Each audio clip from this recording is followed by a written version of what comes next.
Hola, ¿cómo están todas y todos aquellas personas que me siguen y que me sugieren estos videos para reaccionar, que son bastante interesantes? Especialmente a mí me llaman la atención los videos de historia. Y ahora, anteriormente había reaccionado al último video, me parece, al Escuadrón 201 que participó en la Segunda Guerra Mundial por parte del bando de los aliados de Estados Unidos. Y hoy día vamos a reaccionar al batallón de San Patricio. Eh, la verdad, me viene algo a escuchar algo por ahí de que había sido conformado por irlandeses, pero más de eso no sé. Entonces vamos a reaccionar, vamos a conocer su historia y luego si es que intervengo, voy a intervenir lo menos posible porque no quisiera hacerlo menos dinámico. Entonces quiero ser lo más dinámico posible con el video y hacer un análisis pequeño pero lo justo y necesario. Entonces vamos por el video. El batallón de San Patricio fue un grupo de soldados europeos, principalmente irlandeses y alemanes, altamente efectivos, La pregunta acá, ¿a qué inspiró a estos inmigrantes europeos a pelear por México?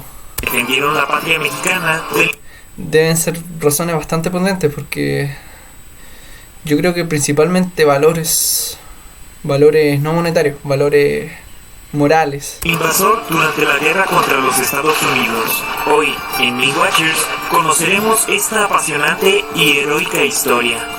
Todo empezó con el caballero John O'Reilly, joven irlandés nacido en el poblado de Clifton, que emigró a la recién independizada Texas, donde se unió al ejército. Durante su tiempo ahí, fue testigo de cómo los extranjeros eran tratados con desprecio y desconfianza por ejercer la religión católica, mientras que la amplia mayoría de tejanos y estadounidenses eran protestantes. Esto fue aprovechado por el ejército mexicano, que ofrecía grandes extensiones de tierra a todos los estadounidenses católicos que se unieran a su armada. Gracias a las increíbles habilidades militares de O'Reilly, logró ascender de grado hasta llegar a teniente. Pero todo cambió cuando Estados Unidos anexó Texas a su territorio. México había amenazado a los Estados Unidos de que en caso de aceptar a Texas en su unión, este le declararía la guerra. Así que, anticipándose a este hecho, Estados Unidos empezó a planear la invasión a su vecino del sur, enlistando batallones, construyendo armas y bloqueando desde ese momento varios puertos mexicanos. O'Reilly, quien fue llamado para iniciar la guerra, decidió entonces no luchar por un país que no representaba sus ideales, y en un hecho sin precedentes en el ejército estadounidense, desertó de la armada y se unió a las fuerzas mexicanas acompañado de otros 70 hombres europeos. En el lado mexicano, algunos extranjeros más se le unieron, y fue en la primera batalla de la guerra donde participaron por primera vez. Como parte de la artillería mexicana, lucharon en la batalla de Palo Alto, cerca de Matamoros, pero la pólvora de mala calidad que utilizaron, así como las armas de más de 100 años de antigüedad y el avasallador poder estadounidense, provocaron que los hombres que no murieron en el enfrentamiento se retiraran hacia el sur, a la ciudad de Monterrey. Aún así, gracias a su valor, se creó clandestinamente el Batallón de San Patricio, conformado enteramente por extranjeros, y en Monterrey las filas del batallón se engrosaron, hasta llegar a 300 hombres. De 70 pasaron a 300, ya un aumento considerable. La batalla de Monterrey, donde su valía se hizo evidente, pues contando con mejor armamento, lograron repeler al ejército estadounidense de tomar la ciudad en 2 ocasiones. El general estadounidense Zachary Taylor, viendo que era casi imposible tomar la ciudad, decidió abandonar el ataque, pero por una increíble coincidencia del destino, el comandante mexicano Pedro Ampudia se rindió justo en ese momento, y haciendo un acuerdo con los estadounidenses, logró un armisticio, por el que el ejército mexicano abandona la ciudad hacia el sur, evacuando personal, armamento y provisiones. Aún así, muchos patriotas no quisieron abandonar la ciudad cuando el armisticio terminó, obligando a Taylor a bombardear violentamente todo Monterrey. El invasor atacó, topándose ahora con poca pero feroz resistencia. Finalmente, la ciudad cayó después de una dura batalla. Los estadounidenses destrozaron y saquearon todo en su interior, ocasionando un desastre. El ejército mexicano que abandonó Monterrey se reorganizó en San Luis Potosí, donde se encuentra con el presidente Santa Anna, quien con casi 20,000 hombres marcha hacia el encuentro con Zachary Taylor. El combate lo tendrían cerca de Saltillo, en la región de la Angostura, donde se desató la que es considerada como una de las batallas más duras de la historia mexicana. El Ejército Nacional, junto con el Batallón de San Patricio, lucharon como bárbaros encolerizados en contra de los invasores, causando fuertes bajas entre los estadounidenses y capturando parte de su armamento. En un momento de la batalla, un reducido y desorganizado ejército estadounidense se enfrenta a su inminente aniquilación. Incluso en un momento, un soldado exclama a Taylor: «General, estamos perdidos», a lo que este contestó: «Lo sé». Y es aquí cuando se da uno de los más inexplicables sucesos de la guerra, que muchos solo pueden atribuir a una traición. Pues los más de 16,000 hombres restantes de Santa Anna, a punto de obtener una merecida victoria, se retiran sin ninguna razón, sin finalizar la batalla, en un error táctico que dio la derrota a los mexicanos, y que a día de hoy no se logra explicar con claridad. Por su alta competencia, el Batallón de San Patricio se ganó el título oficial de Batallón de Infantería del Ejército Mexicano, por orden del propio presidente Santa Anna. La batalla siguiente fue la de Cerro Gordo, en Veracruz, pues tropas estadounidenses habían desembarcado en la ciudad y el ejército se preparó para su defensa. Las tropas estadounidenses avanzaron con determinación, pero una numerosa resistencia mexicana comenzó a diezmar sus ánimos. Antes de que se dieran cuenta, los invasores estaban sufriendo de una brutal paliza, pero un pequeño grupo de refuerzos estadounidenses que llegó por sorpresa al frente mexicano causó pánico entre los soldados nacionales, quienes confundidos huyeron del lugar, siendo otra derrota para el país. Entre los generales mexicanos, la noticia se corre con rapidez y tristeza. Cerro Gordo ha caído. Ahora el país está completamente expuesto al ataque invasor. La pierna. La última acción del Batallón de San Patricio fue la batalla de Churubusco. Avergonzados por la derrota de Cerro Gordo y reducidos a las faldas de la capital, el Batallón de San Patricio decidió dejarlo todo en ese último encuentro. Junto con ellos, el Batallón Bravo y el Batallón Independencia se atrincheraron en su último reducto, el convento de Santa María de Churubusco. La batalla fue emotiva y valerosa, y se cuenta que, estando al borde de caer la capital, los soldados mexicanos pelearon como nunca. Las balas de cañón se terminaron, seguidas de las municiones, pero los batallones comenzaron a disparar piedras como proyectiles.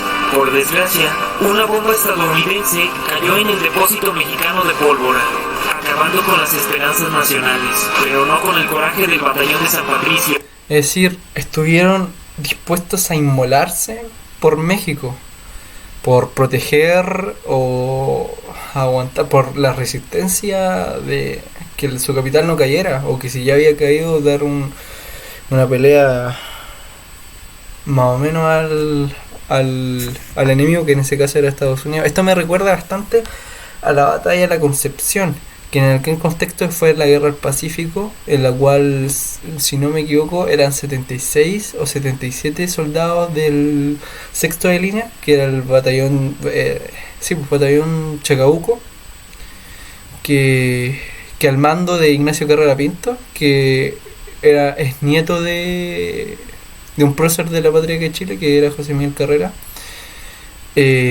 resistieron a una iglesia, los 76 soldados, contra, la historia dice que eran 2.500 montoneros peruanos, es decir, personas con armas, campesinos con rifles, con escopetas, con palos, que ellos aguantaron, al parecer, si no me equivoco, aguantaron 2 días, es decir, un día y medio prácticamente, un día entero y la noche, pero ya en el amanecer, es decir, a las 12 del día siguiente ya habían caído. Que por eso se hace el juramento de la bandera aquí en Chile, por eso, por ese batallón que se inmoló prácticamente porque al final nunca le llegó apoyo, que fue en el contexto de la invasión a la sierra peruana, que nunca se pudo tomar.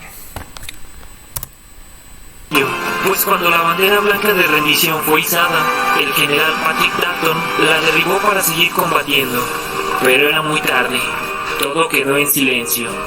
Cuando los estadounidenses entraron al convento, le exigieron al general mexicano Pedro Anaya que entregara toda su pólvora y municiones, a lo que contestó desafiante: si la tuviéramos, no estarían aquí.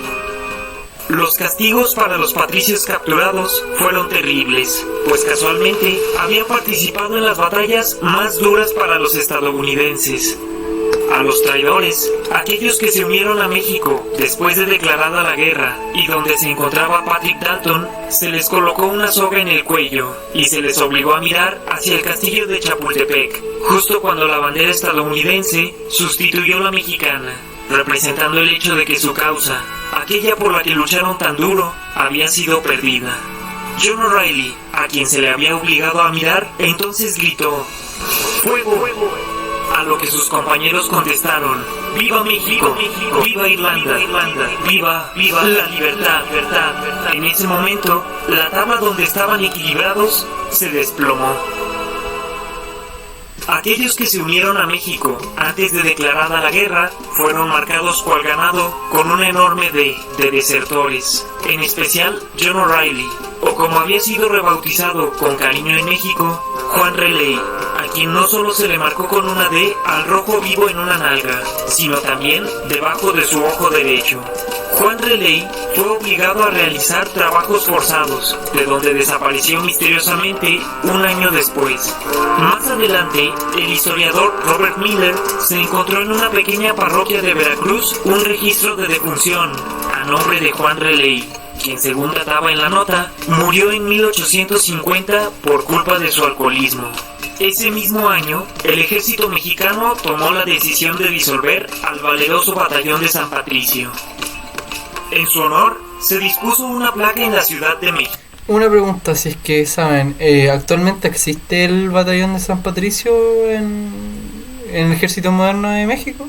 Porque yo me recuerdo que, no sé si habrá sido un batallón, era un tipo de agrupación como de guerrillas que creó Manuel Rodríguez, que fue también uno de los próceres de la patria aquí en Chile, que él creó unas montoneras para desabastecer y molestar a los realistas mientras se estaba preparando el ejército libertador en Argentina, el cual estaba siendo financiado por Chile, pero necesitaba el apoyo de San Martín y formar el ejército allá en Argentina para cruzar los Andes. Entonces se quedaron molestando a los realistas y ese batallón,